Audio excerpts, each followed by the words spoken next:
Quel rôle avez-vous joué dans la réconciliation entre Baba Kyungu et Feu Papa Etienne Tshisekedi? Je vais d'abord souligner une chose. Vous savez que mon père a travaillé à Kananga, un opérateur économique. Votre papa? Mon papa. La maison que j'ai à Kananga là, oui. C'est la maison de mon père. Tous les Kanangais connaissent mon père. Et il a aidé beaucoup. Il était beaucoup dans le social. Donc c'est lui contraire d'étranger. Oui. Mon père a aidé. Votre père est venu ici à quel âge? Très jeune, à l'âge de 19 ans. Quand il a fui les nazis? Oui, à l'âge de 19 ans. Mon père donc a construit une maison. Il a aidé même dans des hôpitaux. Et les archives existent. Ces gens-là, où est-ce qu'ils étaient? Est-ce que ce que mon père a fait, qui est le vrai Kassaïen? C'est mon père, en aidant cette population-là. Et je suis allé aider cette population en forant depuis à Kananga, en donnant un groupe électrogène des tracts Afrique, et donc Caterpillar, un groupe Caterpillar à Kananga. Je n'étais même pas gouverneur de la province. Pour revenir à votre question, c'était... quel rôle vous avez joué, vous, dans la réconciliation entre Baba Kyungu et Feu Etienne Tshisekedi? Voilà, la réconciliation entre Baba Kyungu et le Feu Etienne Tshisekedi. Et heureusement, tu es un témoin vivant. Mais vous viviez dans ma maison, ensemble avec Baba, on était ensemble. Oui. Tu étais encore très jeune. C'était à l'époque des Gévas. Tu avais assisté dans la réunion. Oui, parce que... Où Baba a refusé la réconciliation. Où le vieux Pierre Lumbi a refusé la réconciliation, où le vieux Mando Simba a refusé la réconciliation. Je pose la problématique. Oui. Tout le monde considérait qu'aller s'aligner derrière Etienne Tshisekedi, c'était abdiquer, surtout que l'IDPS était en train de négocier à Ibiza.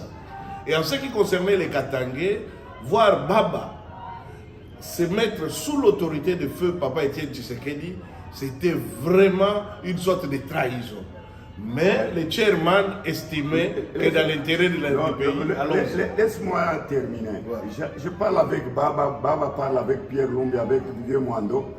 Je suis contredit par le noyau. Ouais. Je me réveille, tu dormais. Je me réveille, je vais dans la chambre de Baba à 3h du matin. Et mon épouse me pose la question, je dis non, je dois voir Baba. Parce que quand j'avais dit qu'on se réconcilie, tu étais là, Baba ne voulait pas entendre parler. Je suis allé à 3h20 voir Baba. Et Baba était catégorique. J'ai dit Baba, le problème ce n'est pas Etienne Tshisekedi, le problème, je dis mais moi j'ai eu, il me dit lui-même quand ils étaient arrêtés parmi les 13, et on leur donnait des coups de fouet, 13 fouets chaque matin. Ouais. Et Tshisekedi ne supportait pas le fouet. Oui. C'est Baba qui prenait les fouets à sa place. Oui. Il dit si j'ai pris le fouet à sa place et comme on me traite aujourd'hui, je ne suis pas d'accord. Je dis Baba, enterrons le passé. Voyons voir l'avenir de notre pays. Voyons voir l'avenir de notre pays. Et nous sommes restés de 3h30, toi tu ronflais. Je suis sorti de la négociation à 6h15. Oui. Et Baba, 6h15 ou 6h16 du matin. Et Baba me dit, petit, comme tu tiens, je vais convaincre Pierre Lumbi, je vais convaincre Mwando Simba, je vais convaincre José et Ndundu. Voilà. Mais sache que ces gens, c'est ce que Baba m'avait dit, ces gens un jour, ils vont cracher sur toi quand ils auront le pouvoir. Je dis, même s'ils crachent sur moi quand ils auront le pouvoir, au moins j'aurais fait une réconciliation entre toi et le peuple kassaïen. Wow. Et c'est comme ça que Baba existe. Et ce que Baba m'a dit, il y a des personnes qui sont en train de cracher sur moi, mais je ne regrette pas. Cette unité, ce rapprochement que j'ai amené entre les choses. Même Félix lui-même me disait, mon frère, est-ce que tu crois que Baba peut se mettre sur une même table avec mon père? Et j'ai dit, fais-moi confiance. Moi, je suis là, je ne suis pas là pour des intérêts politiques, je suis là pour l'intérêt de mon pays. Et Baba a accepté et Baba l'a fait. En tout cas, c'est moi qui ai pris la photo, la grande poignée des mains historiques entre les deux géants. Je sais aussi ce que Baba me disait à dire que Moïse vraiment lui cassait la tête, Moïse était entêté, Moïse... Vous savez, vous étiez assis sur un banc là, je vous ai pris la photo. C'était chaud. C'était chaud, il se lève. Et quand tu vois Baba tenir sa ceinture, ça c'est qu'il est vraiment... il a Il dit, mais Moïse, c'est ce qu'il comprend les choses. Il dit, mais tu vois, moi quand je rentre au Katanga, on me voit. Vraiment, qu'est-ce que les Katangais vont dire? Est-ce que Moïse comprend tout ça? Mais voilà, ça c'était... Il y a un élément quand même. Il y a des prophéties qui existent, mais qu'on ignore et on se souvient après le départ de quelqu'un. Un dernier élément anecdotique, ça c'est un de vos ministres des Finances qui me dit. Vous avez pris en charge les frais des examens d'État des élèves quand vous étiez gouverneur au Katanga parce qu'on posait le problème qu'ils n'avaient pas l'argent pour payer les frais de participation. Vous l'appelez. Dit, moi je me suis engagé, il faut payer ces enfants.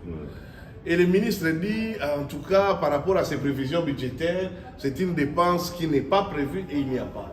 Vous lui dites, je ne sais pas si vous vous rappelez, que alors s'il n'y a pas cet argent pour les enfants, il ne doit pas y avoir de l'argent pour vos propres salaires. C'est tout à fait correct. Et le ministre ne t'a pas dit autre chose. Parce que, je dis, il fallait payer, c'était plus de 7 millions de dollars chaque année. Oui. Et Baba, c'était avant la réconciliation. Okay. Baba, la réconciliation avec les choses. Et Baba me dit non, choisissons quand même les noms. Choisissons les noms. Hein? Il faut payer pour le nôtre. J'ai dit non, Baba, on paye pour tous les enfants. Enterrons la hache de guerre. Et j'ai dit à mes ministres, si on ne paye pas pour tous les enfants, pour tous les élèves congolais qui sont au Katanga, parce qu'à mon époque, tout Congolais qui était au Katanga était Katangais. Absolument. Oui, si on ne paye pas pour ces gens, les ministres ne vont pas toucher leur argent. Donc le ministre était obligé, le ministre Mwando qui me suit, je crois qu'il va me suivre. Oui. Il était obligé de payer d'abord les enfants, les frais des enfants. Et moi j'ai un Telex qui était arrivé à l'époque, pour vous dire que je ne suis pas tribaliste. Et quand Étienne Tshisekedi devait venir à Lubumbashi pour la campagne, oui. Et j'étais en Europe. Et on m'envoie la copie, je reçois le message où Kinshasa, le ministre de l'Intérieur de l'époque, a dit il ne faut pas recevoir Tshisekedi. Étienne. Et c'est Félix qui est allé voir Salomon. Le même Salomon que Félix a mis en prison là, pour dire est-ce que tu crois que mon père va retourner vivant du Katanga? Et Salomon, je dis, je connais le président Moïse. C'est un homme de Dieu, c'est un homme bien. Le vieux peut revenir. Et il dit, je vais l'appeler. Il me dit, je suis avec Félix chez moi à la maison. Est-ce que je peux vous mettre sur quitte main libre? J'ai dit, il n'y a aucun problème. Et Félix dit, mon frère, j'ai peur que mon père puisse venir au Katanga. Je dis, vous avez peur de quoi? Moi, je suis son fils. Et je vais retourner, je vais écourter ma mission. Je rentre pour l'accueillir. Non parce que Kyungu est en train de chauffer avec la Jinafek. Que Tshisekedi ne va pas mettre ses pieds.